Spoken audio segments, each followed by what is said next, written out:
Muy buenas, hoy vengo a enseñaros los materiales básicos que necesitáis para empezar a tejer, ya sea a ganchillo o en dos agujas.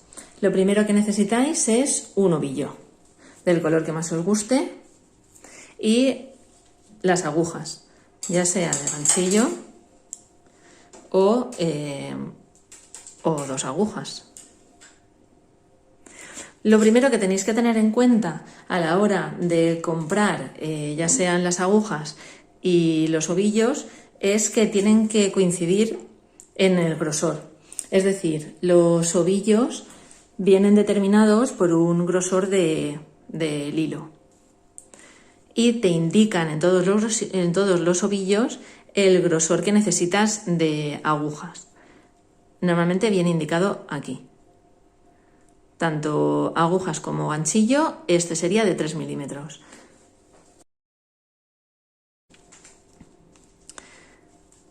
Este, como es más gordito, sería del 4. Así pues, los ganchillos o las agujas también vienen determinados por algunos números. Este es del 6,5. Este es del 3. Entonces, con este ganchillo, por ejemplo, podríamos tejer este ovillo. Y con las agujas, igual. Si son agujas circulares, te viene marcado aquí. En alguna de las dos agujas te viene marcado. Este es del 5,5. Y si son agujas largas, pues esta, por ejemplo, es del 3,5 y hay otras que te viene aquí en la punta. Esta es del 12, para que veáis que hay agujas de todos los tamaños, tanto más gordas como más finitas. Esta es la aguja del 2 y esta es del 3,5. Eso ya es cuestión de ir probando. Hay algunas que te indican, por ejemplo, aquí en esta etiqueta, esta es de Katia, te separa lo que es el ganchillo por un lado, ¿no? Que te dice ganchillo del 2 y dos agujas del 2,5 al 3. ¿Quiere decir que puedes tejer este ovillo con unas agujas del 2? Sí, pero te quedaría un punto muy apretado. ¿Con unas del 3,5? Sí, pero te quedaría el punto un poco más suelto. Para eso está la muestra de tensión. Tienes que probar dentro más o menos del mismo rango que te pone la etiqueta, tienes que probar con cuál tejes mejor. Entonces, esto es para que te hagas un poco una idea, la aguja que vas a necesitar dependiendo del grosor. Para conseguir que se te quede un punto igualadito y que no te queden huecos, que no te quede fofo, que te quede un punto que luzca bonito, tienes que tener un grosor de hilo y una aguja acorde. En otro vídeo os explicaré bien cómo se leen las etiquetas, por qué pertenecen estos grupos y todos estos números que te ponen aquí para qué se utilizan, porque cada etiqueta es diferente.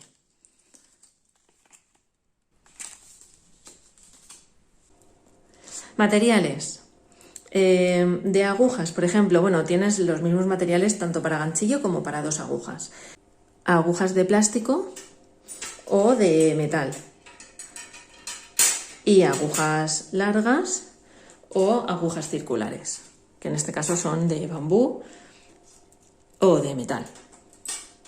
Diferencias entre los materiales, pues eso depende un poco de cómo te guste tejer más. El metal resbala mucho más los puntos y las que son de madera o de plástico tienen un poquito más de rugosidad y los puntos no se deslizan con tanta facilidad.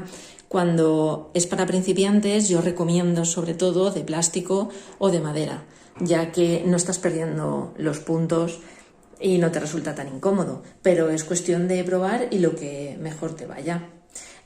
También recomiendo al principio empezar con agujas largas antes que con las circulares, porque con las circulares siempre tienes el problema del cable que se enrolla tienes que tener bastante controlados los puntos. Luego ya a mí me resulta mucho más cómodo, yo siempre tejo con circulares, porque a la hora de guardar la prenda y todo es mucho más sencillo que tejer con esto tan largo, pero es cuestión de gustos.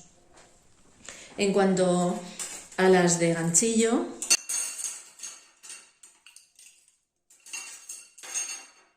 pues lo mismo tenéis de bambú, en este caso, de plástico y de metal. Esto sí que no tienes problema de que se te escape el punto o no, porque no lo puedes recuperar fácilmente. Entonces esto es lo que os resulte más cómodo. Yo las he probado todas y voy un poco a rachas. Hay veces que me gusta tejer con metal, últimamente tejo más con bambú, pero ya te digo, va a gustos. Normalmente siempre elijo las de plástico para trapillo o para telas más gruesas, ya que si no el ganchillo pesa demasiado y cuando son proyectos muy grandes, pues al final acabas que te duele un poco los dedos. Pero a gustos. Es cuestión de probar. Luego, otra cosa importante que también te salva más de un proyecto son los marcadores de vueltas. Estos marcadores, ya sea para sujetar la labor cuando vas a dejar de tejer y que no se te escapen los puntos, como para marcar si has hecho un aumento en una vuelta o algo, va muy bien. Pero sobre todo para crochet los utilizo para marcar el inicio y el final de las vueltas. Así evitas que se te escape el último punto y consigues que los bordes te queden rectos. Para las dos agujas también se utilizan mucho los reservadores de puntos, que le digo yo, porque estos, por ejemplo, si vas a tejer un jersey, hay muchas veces que las mangas las tienes que reservar para tejerlas más adelante. Pues aquí puedes meter todos los puntos que tienes en reserva y tejerlos cuando toque. De todas formas, ya os enseñaré más adelante otra manera de reservar los puntos sin utilizar este tipo de marcadores. Simplemente con un hilo o una cuerda también se pueden reservar los puntos. Y es muy sencillo. Las tijeras, sobre todo, también importante para cortar los hilos cuando lo necesitáis. Y el metro para ver que lo que estás tejiendo tiene las medidas que toca y te sale una prenda acorde con lo que tú quieres. Y ya está. Más o menos estos son los materiales principales que necesitas, tanto para tejer en dos agujas como a ganchillo. Te aconsejo que vayas a tu mercería de confianza o al bazar más cercano y te hagas con tu primer ovillo y un ganchillo o unas agujas y empieces a tejer. Y recuerda, si te ha gustado y quieres ver más vídeos como este, dale a me gusta y suscríbete a mi canal.